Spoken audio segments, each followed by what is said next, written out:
Praise lord. ప్రభునందు ప్రియమైనటువంటి దేవుని పిల్లలకు ప్రభు అయిన యేసుక్రీస్తు వారి నామములో వందనములు, శుభములు మీకు తెలియపరుస్తూ ఉన్నాం. పిల్లరా, మరి గడిచిన దినమంతా కూడా ప్రభు తన కృపా వాత్సల్యంలో భద్రపరుచుకుని క్షేమమును, ఆరోగ్యమును, ఆయుస్సును గురించి నూతన దినాన్ని ప్రభు మనకు అనుగ్రహించారండి. ఈ 2025వ సంవత్సరం 10వ నెల 23వ దినాన్ని ప్రభు మనకు అనుగ్రహించారు. మరి ఈరోజు దేవుని వాక్యం, శాశ్వతమైన ప్రేమతో నేను నిన్ను ప్రేమించుచున్నాను గనుక విడవక నీ ఎడల కృప చూపుచున్నాను. ఇర్మీయా గ్రంథము 31వ అధ్యాయము 3వ వచనమండి. వాక్యము నమ్మదగినది, పూర్ణాంగీకరణకు యోగ్యమైనది. దేవుని వాక్యం సెలవిస్తూ ఉందండి. మరి శాశ్వతమైనటువంటి ప్రేమతో నేను నిన్ను ప్రేమించుచున్నాను అంటున్నాడు. శాశ్వతమైనటువంటి ప్రేమతో. ఆయన ప్రేమ చాలా గొప్పది. ఆయన ప్రేమించే దేవుడు. అందుకే పాపులైనటువంటి మనల్ని ప్రేమించి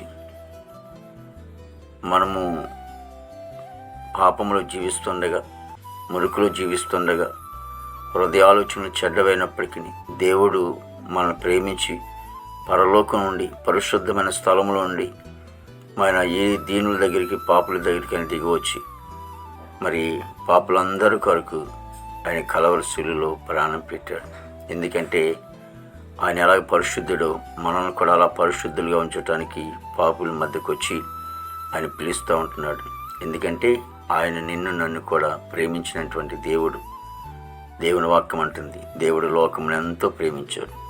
సర్వ ప్రపంచంలో ఉన్నటువంటి మానవులందరినీ కూడా ప్రేమించి ఆయన ప్రేమించడానికి రుజువు ఏంటంటే నీ కొరకు, నా కొరకు కలవరిశిలువలో ప్రాణం పెట్టాడు.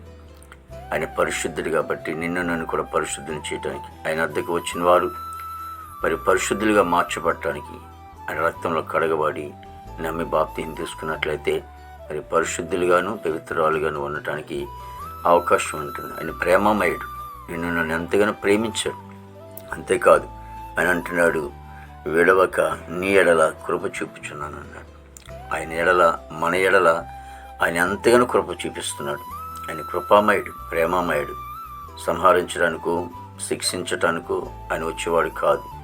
అది నీ కొరకు, నా కొరకు ప్రాణం పెట్టడానికి కొరకు వచ్చిన గొప్ప తండ్రి.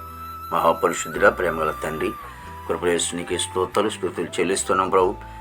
దేవ, ప్రతి కుటుంబాన్ని దీవించండి. ఆ భారతదేశాన్ని మీరు ఆశించి దీవించి, నాయకులు, అధికారులు మంచి వంతరం పండి, సరిహద్దుల సైనికులు మంచి వంతరం పండి, ఆర్మీ బృందానికి అంతటి కూడా మంచి వంతరం పండి, యవన బిడ్డలందరినీ కూడా రక్షించుకుని తండ్రి, చెడు మార్గం నుంచి విడుదల తెచ్చింది. చదువుకునే బిడ్డలకు మంచి ఆరోగ్యం ఇచ్చి, జ్ఞానం ఇచ్చి, చక్కగా చదువుకుని ప్రజలకు కృప తెచ్చింది. విదేశాల బిడ్డలందరూ కూడా మంచి వంతరం పండి, మా దేశ పాడి పంటనంతా కూడా మీరు ఆశించి దీవించమని ప్రార్థిస్తున్నానికి స్తోత్రాలు. హాస్పిటల్ రూమ్స్ స్వస్థపరచండి.